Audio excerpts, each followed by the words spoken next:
Welcome, precious one, to Time with Archbishop Charles. Like I've stated in the previous episodes, this is my 40 years in full-time pastoral ministry and 40 years in a miracle ministry. And I'm interviewing strategic people that I came across during this period of my life who've been a blessing to me and what they know about me. Today, I'm interviewing a very prominent gentleman, one of the freedom fighters of Ghana. As our discussion goes on, you'll get to know him better. He's known as Ambassador Kabral Blay Amihere. Ambassador, you're welcome. Thanks, Archbishop. I've known you since 95 or 94, 95 when I came to Accra. There are many also watching who might not know who you are because after some time you were out of this country doing some other things. Can you tell us in brief who Ambassador Kabral is? Well, Archbishop, let me begin by saying congrats on your 40th, or the number 40, because it means so much not only to you and your family, but to the nation and people like us. I must also confess that you are taking over our job because you are supposed to be pastor and now you are doing interviewing. But thank God I've retired, so if you want to continue as a journalist, maybe you can trade. But I'm not ready to work the part you work. Who is Kabral? I was born in Nzema, grew up in Sebekwai, so I see myself more as a Sefi guy than even in Nzema, because I saw the sea for the first time when I was going to secondary school. So Sebekwai is why I'm where I am, and of course beyond that, I think there's been a divine purpose for my life, and that will explain why a boy from Bekwai would have risen to the plateau that God has used me to reach. I went to St. Augustine's College, and then I went to Leone. I've since then gone to Harvard. I've gone to Leone School of Economics. So I've had the benefit of good education, but I think above all, I've also had the benefit of working under mentors, because it is when you are mentored that you attain certain heights in life. So at Ghanaian Times, I was lucky to work under Jawuchem and a couple of very great editors. And of course, it all begins from a family. And I think growing up, my parents taught me to live a life of integrity, a life of service. And I was again lucky to be a young pioneer, and in those days when you're a young pioneer, it means being taught to be patriotic. And so that has been my guiding principle, what I learned from my parents, from school, from great teachers like Mr. Sego, Master Hessen, Master Braco, so that's where I'm coming from. Of course, if you ask other specific questions, I'll be privileged to give answers to that. Amazingly, Ambassador Kabral is my relative. I got to know only about maybe 5 to 8 years ago when I was at the funeral of Mr. Amihere. Yeah, and then when they were tracing the history, apparently we come from the same grandfather. So, Mr. Kabral, you are not just. In fact, when my dad died, you led the Nzema delegation to attend because my biological mom was an Nzema. So yes, thank you very much. Well, I believe that God has, in His own ways, He brings us together for a better or a common purpose. So when I joined Perez years ago, I was not pulled by blood or relationship. It was because the light was there. But along the line, I discovered that I'm an Amihere, which is not even my biological name. because Amihere is my stepfather's name. Okay. My biological father is Blay. So me and Freddie Blay, Eddie Blay, and again, our cousin Eddie Blay, or brother Eddie Blay, when he died, he had become through me A Perez member. a member, you know. So we go a long way from Ekwe and Agyinasare. So that's the other link. But what is better is that there was a link through divine intervention. I know you were one of the people who really helped us get our Fourth Republic, because you were one of the people who kept writing when Rawlings was in power, even during PNDC days and all that. And can you tell us a little bit about those days, the role you played, and how it helped us come to where we are in the Fourth Republic?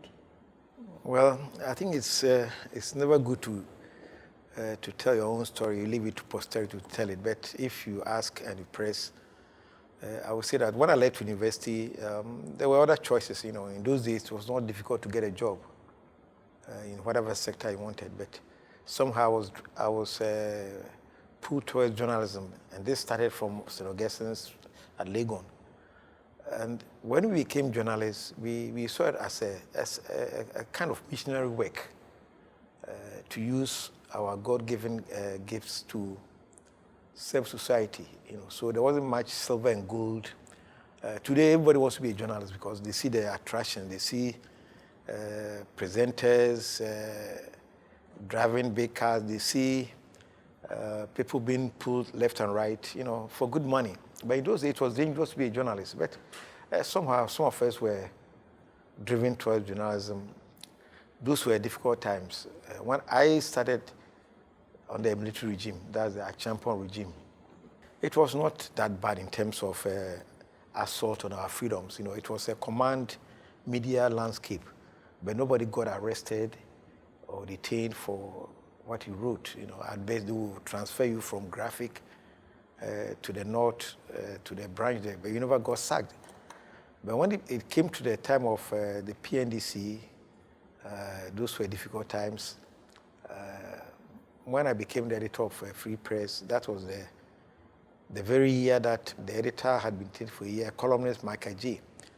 And when I was going to take the editorship, one of my mates, who was then in government, said that he thought I was being displaying a false sense of bravado, because, you know, when people are dying, we don't go and assume the office. But we did it, and we served God and country. I think it was a generation that believed that we could use the pen.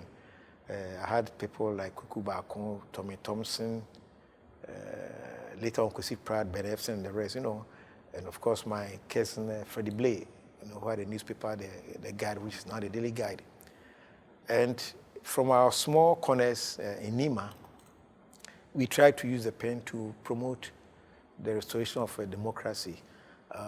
I don't want to go into my detail, but I think that history will say that we did our best in those very difficult times when nobody wanted to be a journalist. You know, today, as I said, everybody wants to be a journalist, to be a TV host, a presenter. But those days, you know, if your child finished school and wanted to do journalism, you said, why are you committing suicide?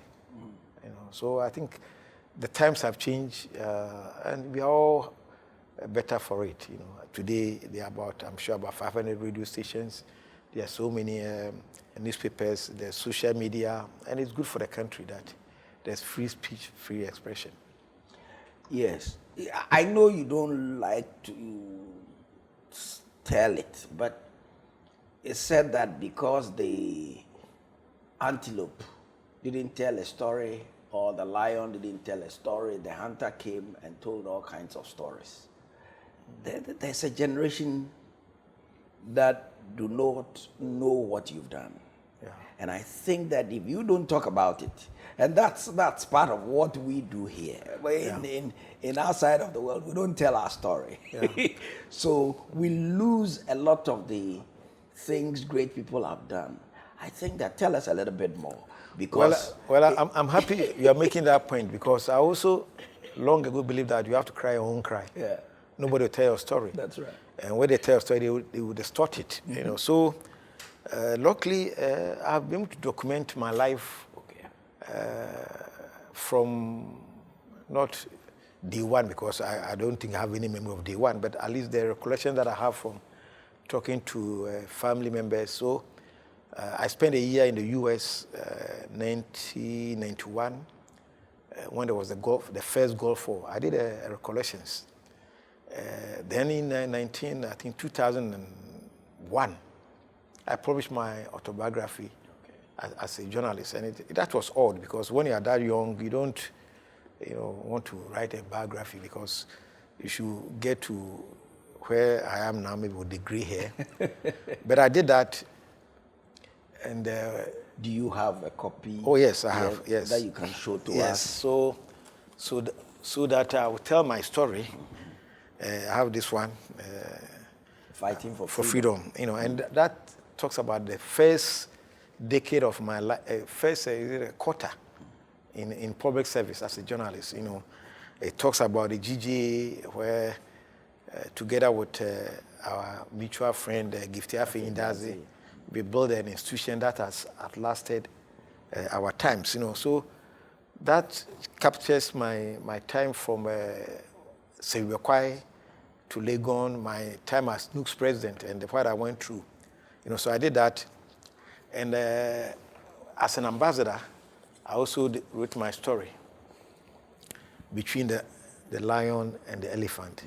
So, you know, if you go through these two books, and an earlier book, which is in a very bad, the front is very bad, Tears for a Continent, an American Diary. It talks about me as a young man having serious and deep reflections about the future of my continent. So I'm one to tell my story, write my story, not tell it. Okay. But at least, and I did it because I thought that when you are gone, at least your descendants should know where they are coming from in terms of heritage. And so I've done that, and I think my latest book, which is not my story, is the story of Ghana's independence, 1947, 1957. It's a year-by-year account of how the struggle for independence took place. And it tries to answer all the myths, the falsehoods, and I believe some perspective that will share a greater light on what our struggle was all about.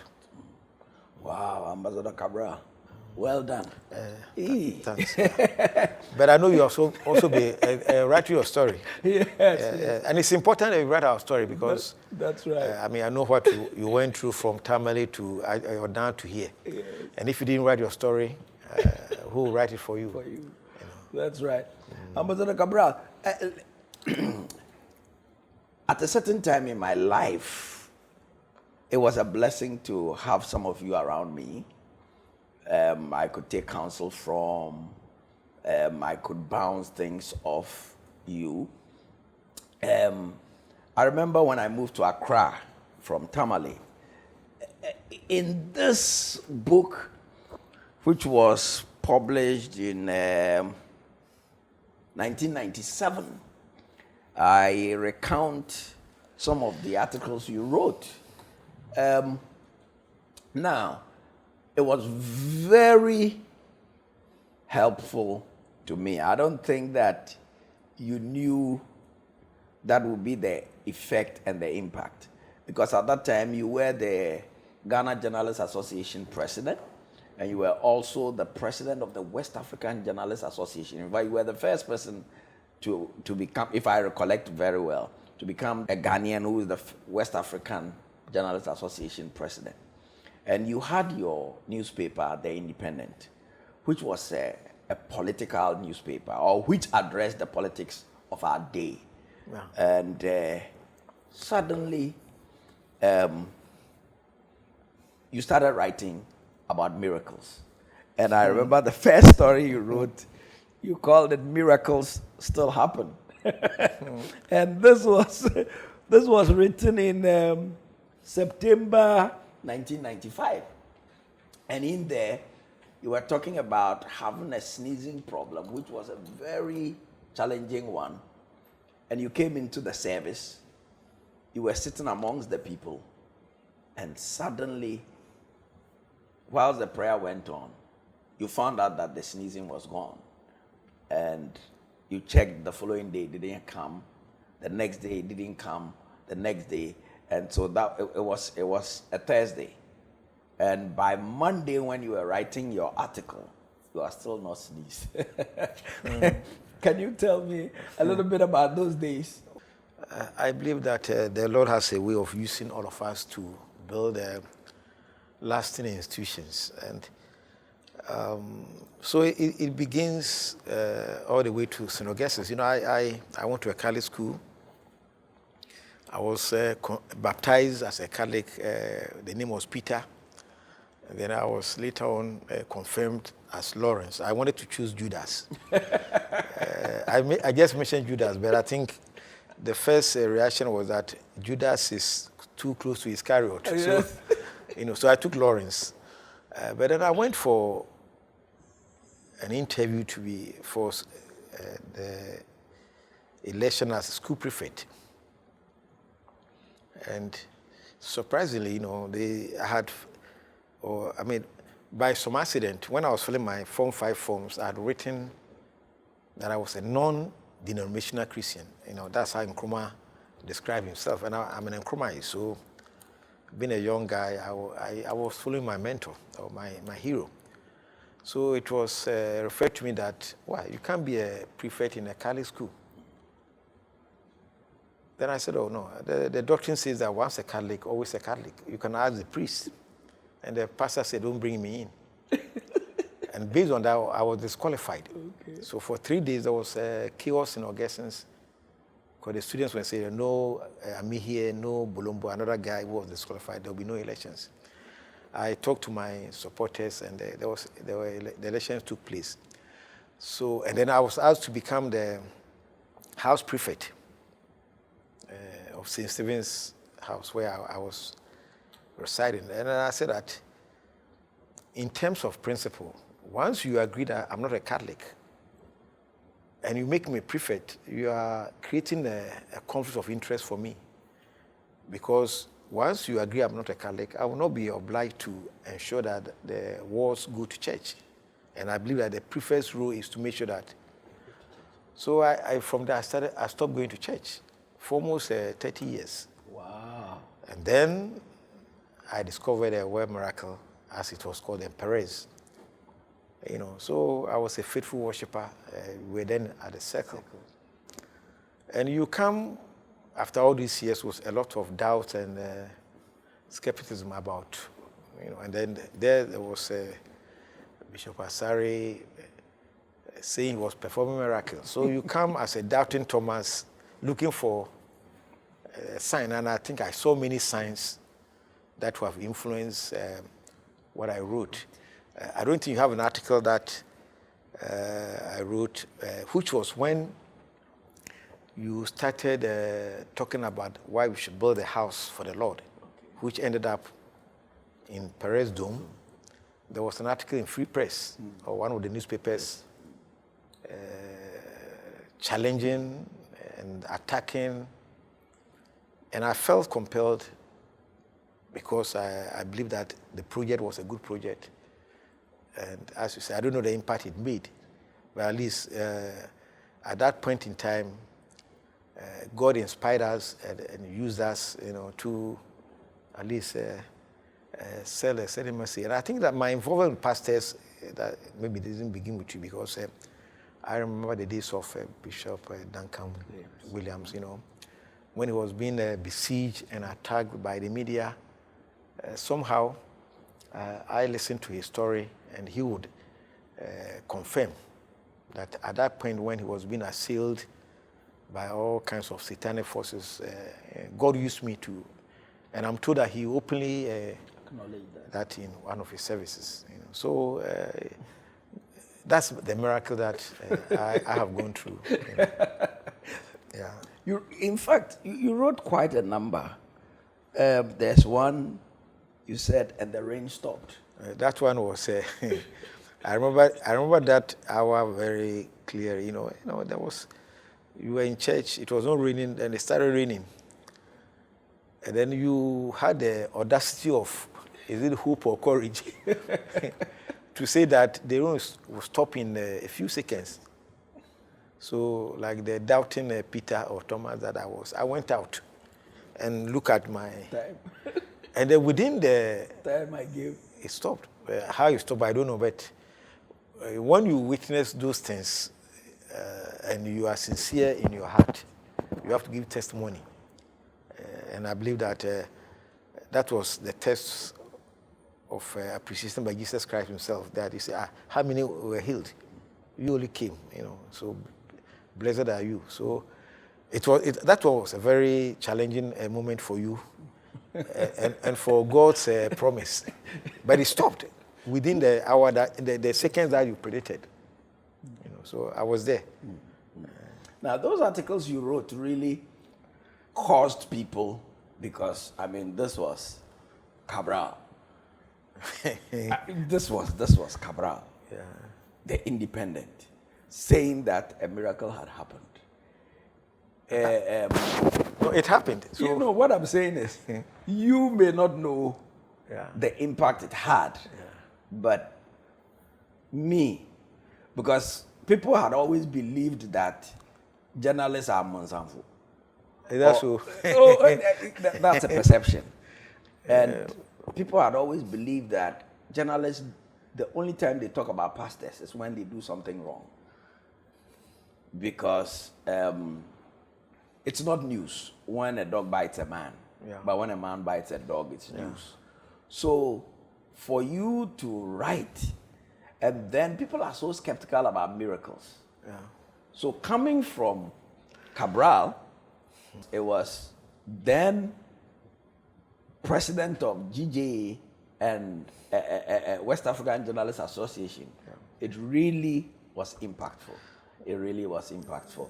But to react to that, let me say this, that for our generation of journalists, we didn't believe in fake news.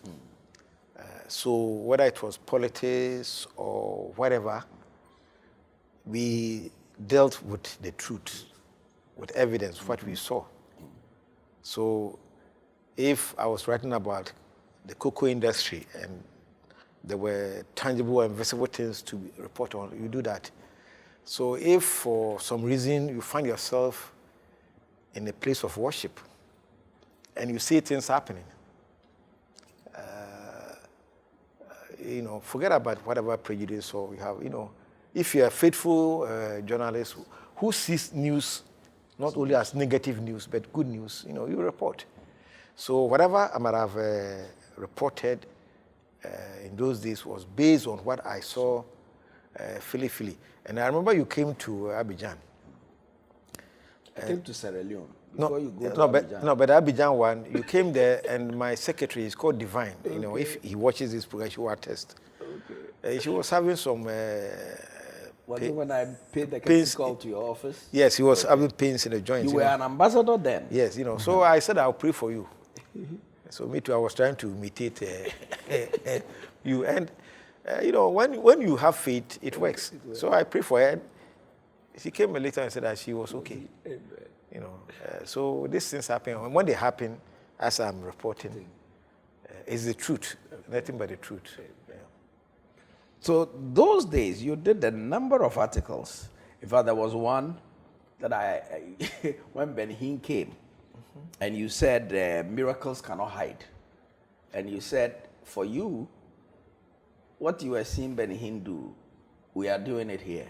So why is it that Ghanaians will not support their own to do, because the kind of support everybody was giving to Ben Hinn, why would we not give the same support to a Ghanaian to do it? And I thought that was a big one. But you hinted at that in your earlier remarks, that you should tell our story, and I'm happy that you have set up your own network, because it gets to a point where, what determines the news or what editors and people publish depends on their interests. You know, so maybe the Bible is not their interest. Their interest is the environment. So no matter what you are doing and doing great, it will not catch the eye of a publishing house. And so it is good that these days a lot of the churches are in the business of news. Of course, if you take TBN, it's quite a good network. But it is better when there are independent observers and witnesses, which I think we did in our time for Perez, then called the World Miracle.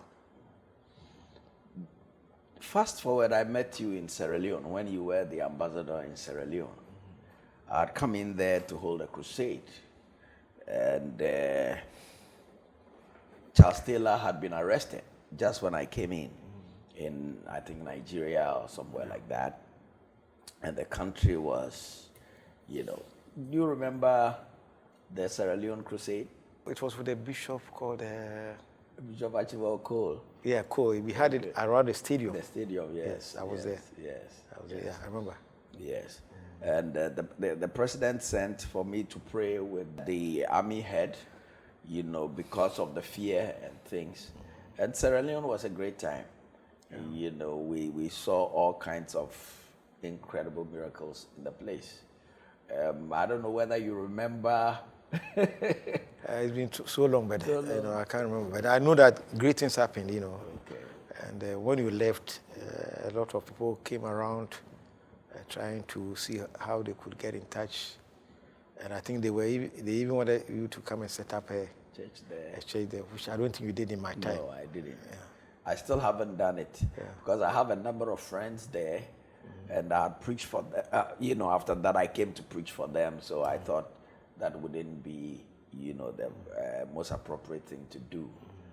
Then I came to Cote d'Ivoire to do this meeting where President Gbagbo was in attendance. Yeah, with a wife. With a wife. You know, I remember the first day he asked to attend, and that time they had done a coup, etc. So to attend, it meant that they had to get everybody out of the Palais des Sports and then screen them before they went back.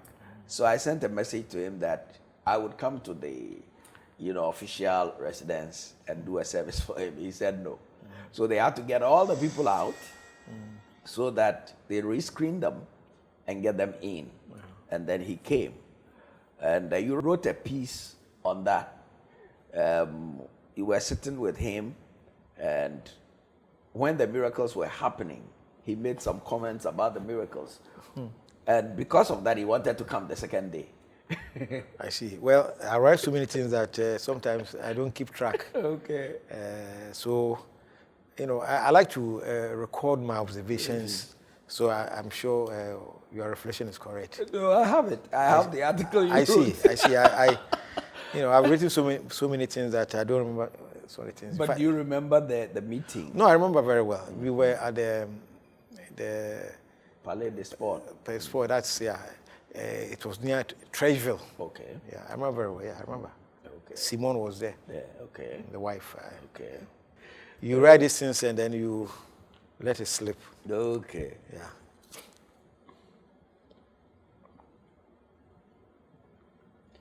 I thought you remembered, so I didn't. Okay. So this is the article. God is still using his servant. So I marked some places here. I see. I'm not sure I wrote this. No, you did. Yeah, my name is there. Yeah, but that's a powerful testimony. It's a powerful one, yeah. And I think that the first paragraph that I wrote is just to say that when we are not in the spirit, you know, you are a regular guy. Okay. But then when you invoke the powers of the Lord, then you are transformed into something else. And the spirit flows and flows through with signs and a lot of miracles. I think that's what the Abidjan experience was. Yeah. Yes. Because this was a time when Babu was having a lot of difficulties, you know. But he was a prayerful person, you know. one of the nicest guys I've met in my life. I'm sorry that he ended the way he ended, but he believed in his divine authority. But sometimes earthly matters, change the course of events. But he is a good guy. Okay, so this is what you wrote. God is still using his servant Charles. Bishop Charles Agyinasare, the presiding bishop of Word Miracle Church, visited Abidjan, Cote d'Ivoire from February 9th to 12th as one of the international preachers, including Maurice Serlo at a major crusade. Characteristically, Bishop Agyinasare left a trail of signs and wonders in fulfillment of the old-time biblical truth that the healing power of the Holy Spirit is just the same today as it was yesterday, whenever and wherever the faithful in Christ gather. Thousands of worshippers, including the President of Cote d'Ivoire, His Excellency Laurent Gbagbo, and his wife, Madame Simone, unassuming in many ways, Yvette Gbagbo, and I witnessed the power of God as the lame walked, the deaf heard, and the blind saw. Bishop Agyinasare, when you get close to him, is just another mortal, a regular human being. What probably strikes one on first encounter with him is his gentle and calm disposition, and some will say his boyish looks that hide an immense gift of healing from God. But let Charles Agyinasare mount the podium with his Bible and start preaching the Word of God, and what follows is a major transformation that turns him into something else. He becomes a surgeon for God, radiating such healing powers that can only come from God himself. This is how you write. No, it's not me. I didn't write this. I'm sure. I think it is Saul writing as Paul. Because this is not my language. So this is the Holy Spirit inspired. So I was also transformed. This is not me. But you wrote a lot of powerful things. His first night of preaching at the large auditorium of the Palais des Sports at Trilogy was indeed a manifestation of the power of God. I've seen God using him before to heal, but what I saw during the 2 February days in Cote d'Ivoire was extraordinary. On both days, the sick received their healing when the bishop had not even delivered his special prayers for the sick. The Bible is full of examples of stories where the sick got their healing even before Jesus Christ touched them or prayed for them. And so, as it was in biblical times, several people who had arrived at the auditorium with walking sticks and crutches or had leaned on others to come to the crusade grounds started walking on their own even before a word of prayer was uttered for them. It was quite a spectacle as these people walked the aisle with joy and relief written all over their faces. I had seen it happen before, but was even further thrilled to notice the excitement and astonishment on the faces of several people in the congregation. Did the blind get healed? Did the deaf and dumb get their healing? And did growths disappear? Wow. It's not me. It's not me. because I was supposed to be an ambassador, and ambassadors don't give such testimonies. Yeah. But that's awesome. That's how. And I'm sure I wrote this for you. Yes, you wrote it for me. I sent it to you. Yes, you sent it to me. Oh, okay. Yes. Yeah. Well, so that's what I saw. Yes, you sent it to me. And I gave. Yeah. When because after the meeting you invited me to the residency, and so I came to your place and I came to your office and your staff, and they were so happy that I was there. This testimony was something else. If I haven't finished reading it, but in the end, you concluded, he said, God is still using his servant Charles as he promised him over 2 decades ago. Wow. I see. Ambassador Kabral, you one of the things that helped me was having some of you people around me. Over the years, I don't know how people would take how I'm going to say it, but over the years, a friend of mine said, why is it that you've not had the kind of challenges that pastors have with the press that is in talking to me? Yeah. And I said, because I had some very good teachers around me. Yeah. I remember those days, I used to ask you why pastors will get bad press.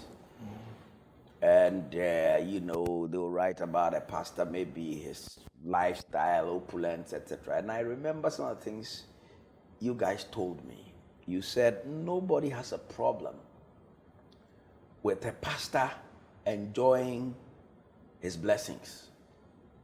But there's a problem when a pastor is putting it in the face of the people. Do you remember that? Yeah, I do. Okay. I do. We live in times where there's a trilogy of prosperity. Okay.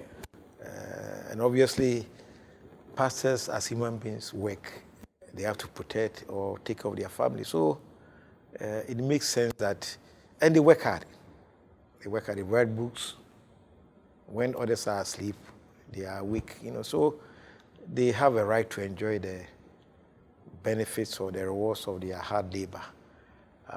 But it gets to a point where, as you say, if it is flaunted, it becomes obscene and people will have problems. But I think beyond that, it is also the lifestyle, the moral fiber of the pastor, which determines how the public react or look at him. So based on your humble beginnings and your core values, there is no way you will fall into the kind of muddy waters that other pastors fall into. When you're a pastor, like a diplomat, you have to exercise a lot of caution in your pronouncements. When you talk politics, which is, I think, allowed, because as one pastor said, I think it was Pastor Otabe, that when they invite pastors to an event, they only want them to say the opening and closing prayers. But when you decide to talk about the very nature of human existence, that also affects the work of God. They think that you should not wade into those waters.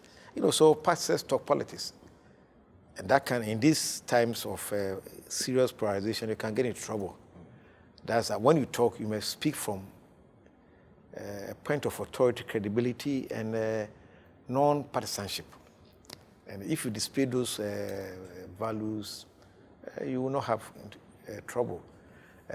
Pastors continue to have trouble because these are the days of false prophets. But they are still good prophets. And the prayer is that you remain where you have been all these years. Ambassador Kabral, not only to journalists, but for anybody watching, you've maintained a certain standard. So if you are advising young people who are upcoming, what are some of the things you would say to them?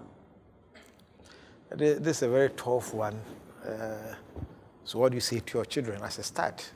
That work hard. Don't be in a rush to amass wealth. Don't try to be somebody. Be yourself.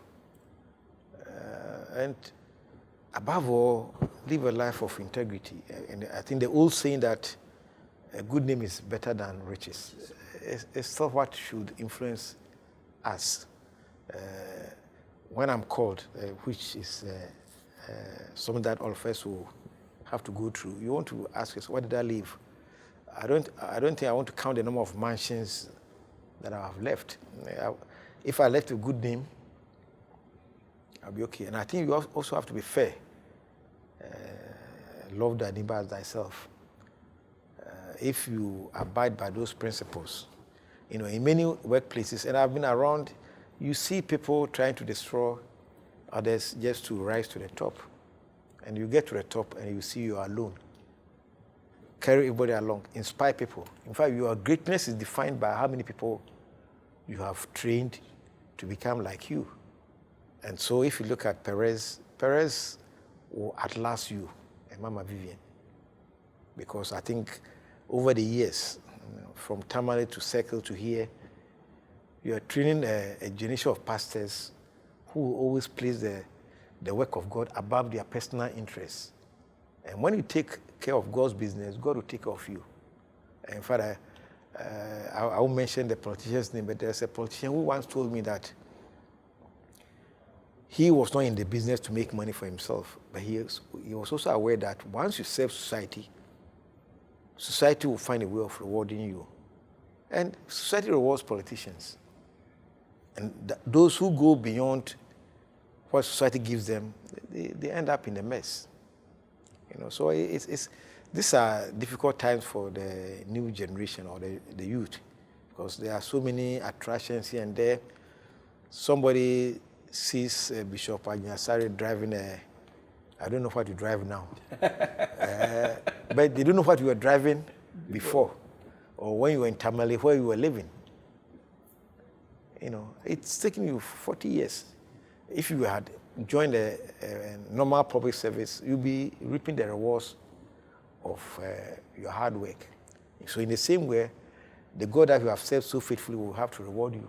And that's why I'm happy for what you have done, not for yourself, but for Ghana.